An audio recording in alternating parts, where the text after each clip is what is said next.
You keep choosing the wrong person. And deep down, you know exactly why. It's not bad luck. It's not the universe testing you. It's not that all the good ones are taken. It's because you're still choosing from the same place. A place of fear, not clarity. A place of pain, not peace. A place of pattern, not purpose. Let's be honest. You're not looking for love. You're looking for what feels familiar. And familiar doesn't always mean safe. It just means known. Rehearsed, recycled. You say, why do I always attract toxic people? But here's the better question. Why are you still attracted to them? You chase intensity. You chase drama. You confuse unpredictability with passion and chaos with chemistry. You say, I want something real. But when real love shows up, quiet, steady, honest, you call it boring. Because you've been programmed to think that peace is a red flag and pain is proof that it matters. The truth is, you keep choosing the wrong person because you haven't healed the version of you that fell in love the wrong kind of love. You haven't forgiven yourself for what you allowed. So you repeat it, hoping this time it won't hurt the same. But here's the harsh truth. If you don't change your standards, you'll keep reliving your past. Different face, same cycle. You want love? Real love? Then stop settling for attention that costs you your peace. Stop calling anxiety butterflies. Stop calling control protection. Stop calling inconsistency mystery. Love isn't meant to break you just to feel real. It's meant to build you, hold you, grow with you. But first, you have to break the cycle. And that means breaking your own patterns. It means being alone longer than you're comfortable. It means learning how to sit with yourself without needing someone else to validate you. It means healing the wound that made dysfunction feel like home. Because here's the truth. You keep choosing the wrong person because you haven't chosen yourself yet. But the moment you do, everything shifts. You stop chasing. You start observing. You stop falling for potential. You start requiring presence. You stop craving highs. You start building stability.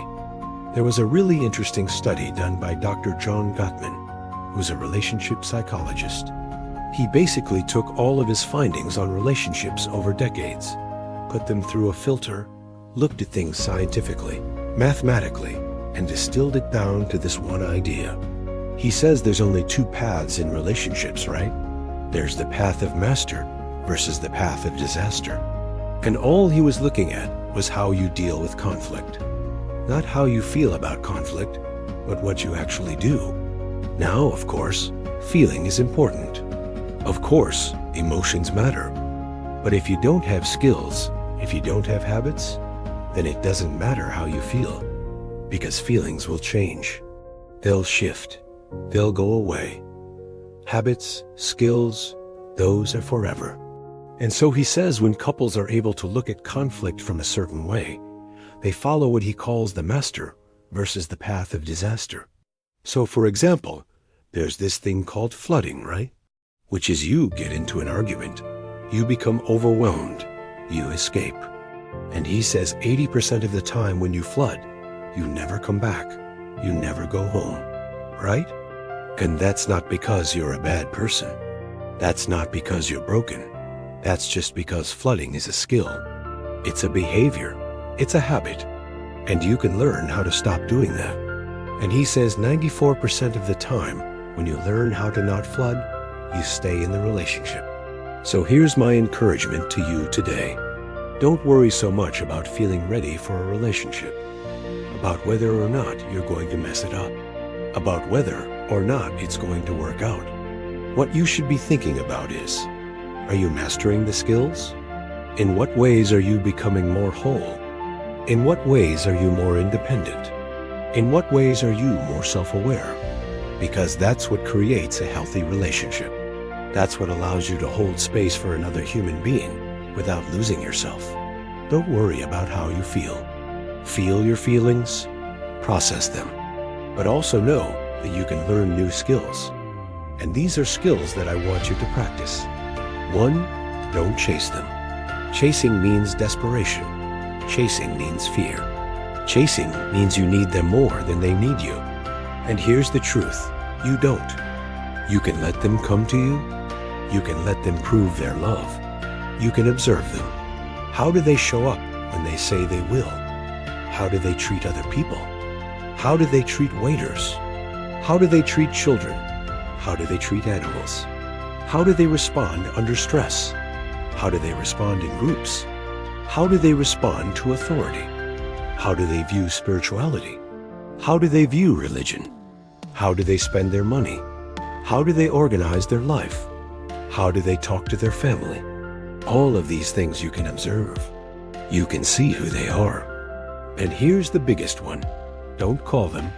Don't initiate contact. Don't initiate conversation.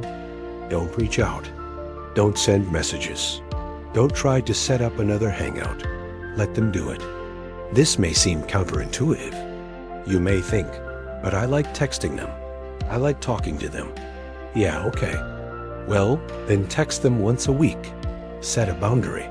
Set a clear boundary and stick to it. Don't let it go beyond that. You don't have to constantly be pursuing them. 2. Don't let them move too fast. You don't want to speed through the stages of a relationship. When we speed through the stages of a relationship, what happens? We bypass commitment. And we bypass commitment because we're afraid of commitment. And so we rush through things, and we hope that the other person will sweep us off our feet. And we let them move fast because we want to feel that initial euphoria. We want to feel that initial passion. We want to feel that initial excitement. Instead of slowing it down, instead of being really clear about boundaries, about where you are, about asking questions, about getting to know each other. No, we do everything to accelerate things. And the problem with that is when things fall apart. When they leave, when they ghost you, when they cheat on you, when they betray you, you're destroyed because you bypassed the most important part, which is the foundation. You didn't take the time to build something stable. You didn't take the time to build something secure. You were in a rush to feel something. And when it ended, you lost everything. So slow it down. Take your time. Be patient. You don't have to figure anything out immediately.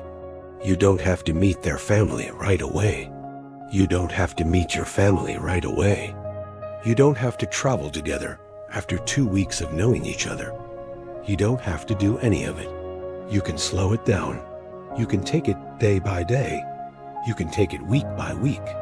And if it's meant to be, it will last. If it's not, then you wasted a lot of unnecessary time. Number 3, don't prioritize them. Prioritizing them means you make them a bigger deal than you make yourself. And again, this comes from fear. It comes from insecurity. It comes from a belief that you're not enough, that you're not worthy. So you make them your entire world, right? You cancel plans with friends. You cancel events you've already committed to. You say yes to every single thing they want to do. You prioritize their needs above your own. And then you wonder why you're exhausted. You're resentful. You're angry. You're bitter. Because you've sacrificed everything for them. You've given up on your goals. You've given up on your dreams. You've given up on your life. You've given up on your friends and family. You've isolated yourself. So no matter how attractive that person is, no matter how great they seem to be, don't prioritize them. Make yourself a priority. Make your goals a priority. Make your life a priority. Make your health a priority. Make your happiness a priority. Don't put them on a pedestal. Don't idealize them. Don't expect them to complete you. Don't expect them to fulfill you. Don't expect them to give you what only you can give yourself. And this is the final one. Don't settle. Settling is what happens when we accept less than we deserve. It's what happens when we think that we're not worthy of more. It's what happens when we're tired of being alone. It's what happens when we say, well, this person isn't great, but I don't want to be alone. And here's the thing. Being alone is never the worst situation. Because here's the truth. You keep choosing the wrong person because you haven't chosen yourself yet. But the moment you do, everything shifts. You stop chasing. You start observing. You stop falling for potential. You start requiring presence. You stop craving eyes. You start building stability. So next time you feel drawn to someone, ask yourself, do they feel like peace? Or do they feel like your past? You already know the answer. You've always known.